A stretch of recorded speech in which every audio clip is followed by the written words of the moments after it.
ये बात साल 2020 की है। एक लड़का अचानक से बीमार हो जाता है। जब लड़का बीमार था तो उसे अजीब तरह के सपने दिखाई दिया करते थे। उसको लगता था जैसे क्या कोई मौत का साया उसका पीछा कर रहा है, उसके परिवार का पीछा कर रहा है। उस लड़के को हर जगह दिखाने की कोशिश की, उसका जहां जहां तहां इलाज भी कराया, लेकिन इलाज में उसको कुछ आराम कम ही मिल रहा था। और ये कोरोना काल चलता है और जैसा जैसा वो सपना देखता था वैसा ही वो एक दिन हकीकत होने वाला था और पूरे परिवार की जान खतरे में पड़ जाती है। हालांकि परिवार की किस्मत अच्छी थी कि परिवार बच जाता है। कुछ साल बीत जाते हैं और सितंबर 2025 की ये बात है। एक बार फिर से उस परिवार पर एक तरह से हमला ही होता। उस मौत के साए ने अपने उस पूरे परिवार को अपने आगोश में लेने वाला था, लेकिन परिवार की किस्मत दूसरी बार भी अच्छी थी। परिवार बच जाता है और तीसरा मौका आता है जनवरी 2026। एक रात ऐसी आती है कि परिवार में 5 सदस्य होते हैं और पांचों के पांचों की एक ही रात में एक ही कमरे के अंदर मौत हो जाती है। और मौत की खबर जब अखबारों के माध्यम से लोगों को पता चलती है तो लोगों को यकीन नहीं हो रहा था। जब लोगों ने बताना शुरू किया कि उसको एक मौत का साया दिखाई देता था और इसीलिए शायद उसका जो डर था वो कहीं ना कहीं हकीकत में बदल गया। क्या वाकई मौत का साया था या कोई और वजह थी? इस जहां पर हत्या हुई थी वहां पर एक कमरे में वो अंदर थे और अंदर से दरवाजे बंद थे। अंदर से कोई व्यक्ति बाहर नहीं जा सकता था और बाहर का व्यक्ति कोई अंदर नहीं आ सकता था। और जब ये घटनाक्रम के बारे में लोगों को पता चलता है तो लोग सोचने पर मजबूर हो जाते हैं, आखिरकार ऐसा क्या हुआ? आज की इस कहानी के माध्यम से हम यही जानने और समझने की कोशिश करते हैं कि आखिरकार उस रात क्या हुआ कि 5 लोगों का कत्ल एक साथ हो जाता है।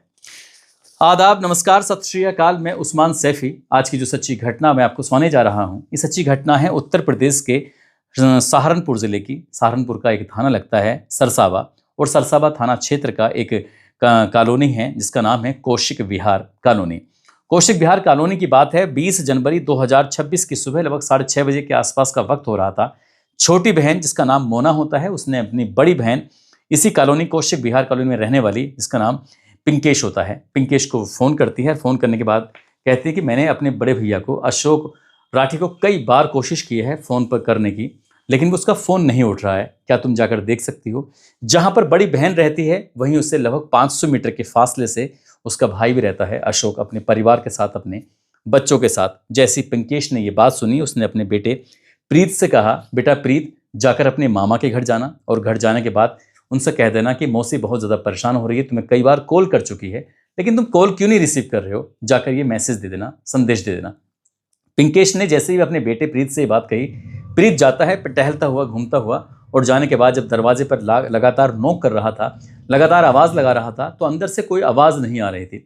आखिरकार वो वापस अपने घर आता है। अपनी मम्मी, अपने पापा, यानी कि पापा उनके जो जयवीर होते हैं, उनसे जाकर कहता है कि पापा मैंने कई बार मामा जी को आवाज़ लगाने की कोशिश की, मामी जी को भी, भैया को, नानी को, लेकिन अंदर से कोई रेस्पॉन्स नहीं आ रहा था, अंदर से कोई किस तरह की आवाज़ नहीं आ रही थी। बस इतना था। जैसे जयवीर को ये बात पता चलती है, जयवीर ने और 2-4 लोगों को अपने साथ लेते हैं और साथ लेने के बाद सीधा घर पहुंचते हैं। और घर जाने के बाद क्योंकि जो मेन दरवाज़ा है, मुख्य द्वार है, वो तो बंद है और ये उस घर के अंदर ये किराए पर रहते हैं जो फर्स्ट फ्लोर है वहाँ पर, लेकिन जो ग्राउंड फ्लोर है वो पूरा खाली है।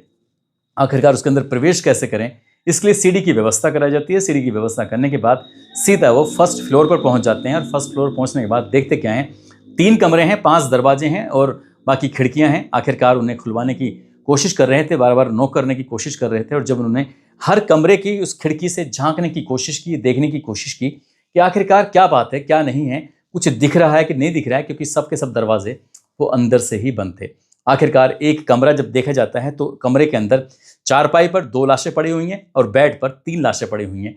कुल मिला के 5 लाशें पड़ी हुई थी। उन 5 लाशों को देखने के बाद जो भी लोग देख रहे थे उनके होश फाख्ता हो जाते हैं, उनके पैरों तले जमीन खिसक जाती है। आखिरकार ये लोग समझ नहीं पा रहे थे करें तो क्या करें। तभी और 2-4 लोगों को शामिल किया जाता है, उनसे बातचीत की जाती है और बातचीत करने के बाद जल्दी से जो रसोई है उसकी खिड़की तोड़ी जाती है और खिड़की तोड़ने के बाद आखिरकार किसी बालक को अंदर भेजा जाता है। उसके बाद फिर मुख्य द्वार जो होता है जहाँ से अंदर एंट्री हो सकती है उसको खुलवाया जाता है। अंदर देखते क्या है कि जो इस घर का मुखिया है जिसका नाम अशोक कुमार राठी है, जिसकी उम्र लगभग 40 साल के आसपास है, उसकी पत्नी जिसका नाम अंजिता है, उम्र जिसकी 35 साल के आसपास है, उनकी लाश चारपाई पर पड़ी हुई थी। और इस घर के मुखिया यानी कि अशोक कुमार राठी की जो माँ है विद्यावती, जिनकी उम्र लगभग 70 साल के आसपास होती है, और जो बेटा है बड़ा वाला जिसका नाम कार्तिक है, उम्र जिसकी 16 साल के आसपास है, और दूसरे नंबर के जो बेटा है देव राठी जिसका नाम है, जिसकी उम्र 13 साल के आसपास है।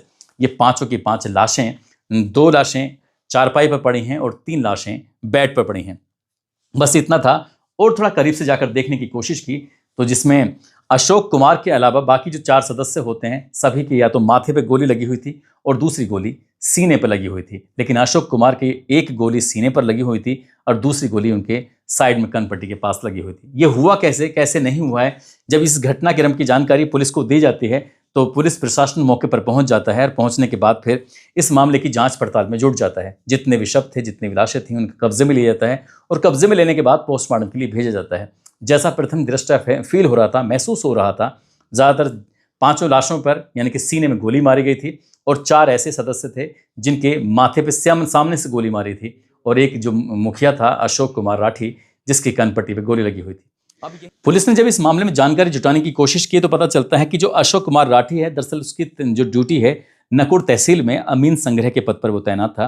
पुलिस ने और भी जानकारी जुटाने की जब कोशिश की तो पता चलता है कि अमीन संग्रह जो होते हैं अशोक कुमार राठी, उनके पिता का नाम सुरेंद्र सिंह था और वो पहले इस पद पर हुआ करते थे, अमीन संग्रह के पद पर।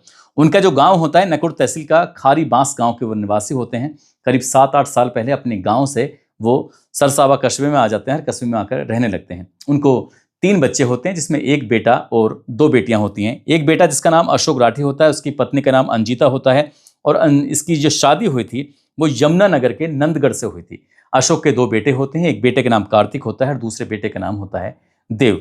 साथ ही जो दूसरी बेटी होती है पिंकी, जिसका नाम पिंकेश नाम होता है, उसके इस्लामपुर स्थित देदूपुर गांव होता है, वहाँ के रहने वाले जयवीर सिंह से उनकी शादी होती है और सेना से वो रिटायर हो जाते हैं। उसके बाद वो बैंक में एक प्राइवेट नौकरी कर रहे थे। और जो छोटी वाली बेटी होती है जिसका नाम मोना होता है, मोना के जो हस्बैंड होते हैं वो नकुड़ साढ़ोली गांव के रहने वाले होते हैं और उत्तर प्रदेश पुलिस में उनकी ड्यूटी होती है। आखिरकार परिवार में सब कुछ ठीक ठाक चल रहा था, सब कुछ बढ़िया चल रहा था, अच्छा चल रहा था।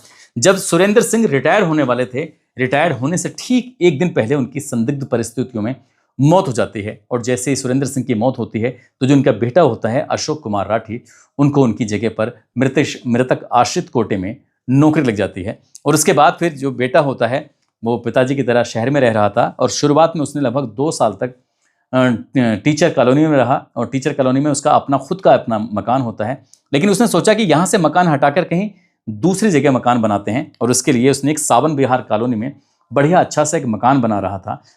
अपना मकान बन रहा है और ठीक सामने उसकी जो बहन है पिंकेश, उसका मकान बन रहा था। लेकिन मकान बनाते हुए वो एक किराए के मकान में रहते हैं। उनके ही गांव का रहने वाले मांगेराम होते हैं जो कि सीआरपीएफ में सब इंस्पेक्टर होते हैं।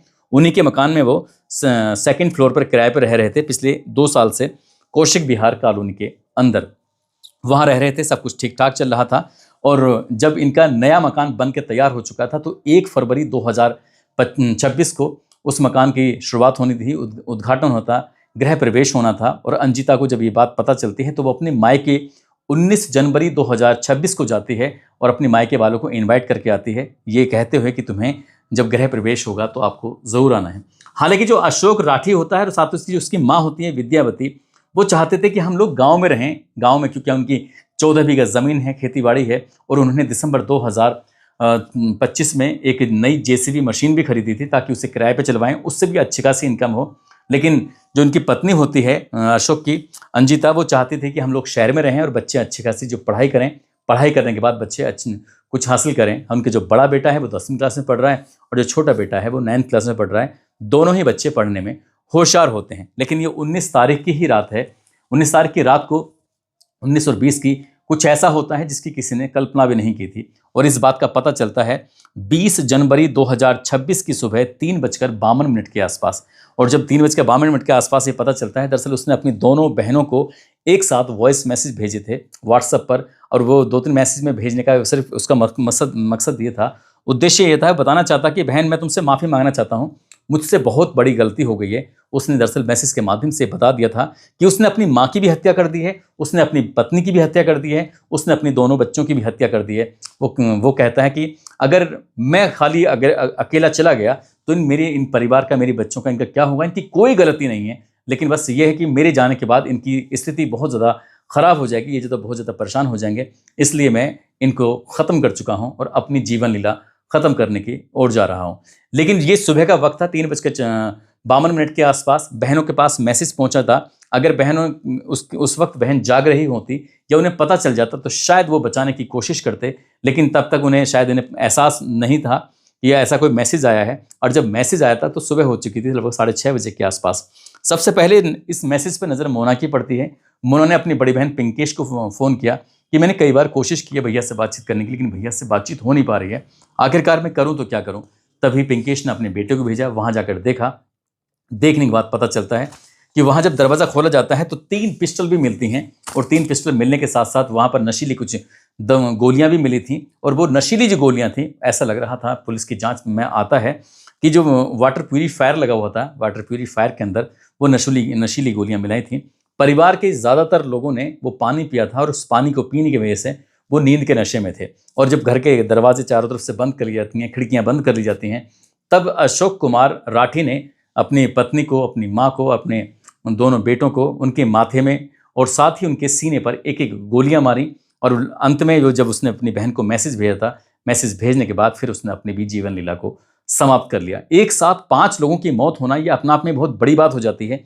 अखबारों के माध्यम से जब लोगों को ये पता चलता है तो लोगों को यकीन नहीं आ रहा था।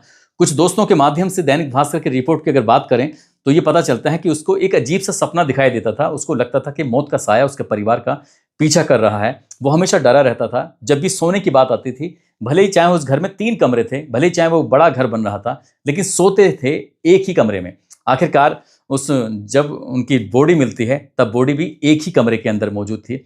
अब ऐसी स्थिति में हालांकि उसने अपनी बहनों को ये भी कहा, कुछ जो जिम्मेदारी है तुम तो जानती हो कि कोई एक जो काम बाकी रह गया है उसे तुम अपने आप से कर लेना, रक्षाबंधन का त्यौहार अपने आप से मनाना, भैया दूज का त्यौहार भी अपने आप से मनाना। क्योंकि जो मैसेज दिया था और मैसेज साथ ये भी दिया था कि जो भी ज़मीन है अब दोनों बहनों तुम्हारे नाम है, तुम अपने उसे संभालना। अपनी बहनों जैसे मैसेज था, मैसेज के माध्यम से बिल्कुल साफ जाहिर हो रहा है कि वो अपनी बहनों से बेइंतहा प्यार करता था। और जब मीडिया के माध्यम से ये पता चलता है कि कुछ दिन पहले वो ज़्यादा ही अवसाद में चला गया था, और अवसाद में जाने की वजह से उसको लास्ट ईयर की बात है, चंडीगढ़ के पीजीआई में लगभग 1 महीने तक वो एडमिट रहा था। हालांकि किसी से वो ज़्यादा बातचीत नहीं करता था, ना कोई लड़ाकू स्वभाव का था, बिल्कुल शांत स्वभाव का था, सबके ख्याल रखता था, अच्छे से व्यवहार में रहता था। लेकिन कुछ दोस्त ऐसा बताते हैं कि उसको शायद कोई मौत का साया दिखाई देता था, और वो मौत का साया क्यों दिखाई देता था, उसके पीछे की क्या वजह थी, क्या नहीं थी, या तो वो खुद बता सकता है, क्योंकि अब तो वो उस दुनिया में है नहीं। 4 कत्ल करने के बाद कातिल ने ही अपना खुद का भी कत्ल कर लिया था, या फिर हो सकता है कि उसकी बहनों को थोड़ी बहुत कोई जानकारी हो। अब तो खैर पुलिस ही इस मामले की सच्चाई बाहर निकाल सकती है, जो भी निकल पाएगी। और बाकी ये एक तरह का राज ही बनकर रह गया है, या फिर खुल जाएगा, इसके बारे में कुछ कह नहीं सकते। दोस्तों, इस पूरे घटनाक्रम को सुनाने का उद्देश्य किसी को परेशान करना नहीं है, किसी का दिल दुखाना नहीं है, बल्कि आपको जागरूक करना है, आपको सचेत करना है। और अगर इस तरह का कोई अवसाद होता है तो अपने दोस्तों के पास ज़रूर बैठना चाहिए, उनसे बातचीत ज़रूर करनी चाहिए, अपने मन की, अपने दुख की, अपने सुख की बातें करनी चाहिए। ऐसे अपने आप से घुट कर रहने से शायद आदमी और भी ज़्यादा टेंशन में रहने लगता है। यही कारण था कि मीडिया के माध्यम से पता चलता है कि पहली बार उसने अपने परिवार पर हमला करने की कोशिश की थी कोरोना काल में, जो साल 2020 चल रहा था, और दूसरी बार उसने अपने परिवार पर हमला करने की कोशिश की थी सितंबर 2025 में। लेकिन दोनों ही बार में परिवार बच जाता है, लेकिन तीसरी बार में परिवार को बचने का अवसर ही नहीं दिया जाता, क्योंकि उन्हें नींद की गोलियां दी गई थी पानी में मिलाकर, जिसकी वजह से वो सोए हुए थे और सोते हुए पे ही उन्हें शायद गोलियां मारी गई थी। तो दोस्तों, आप सब लोग अपना ख्याल रखें, सुरक्षित रहें। जय हिंद, जय भारत।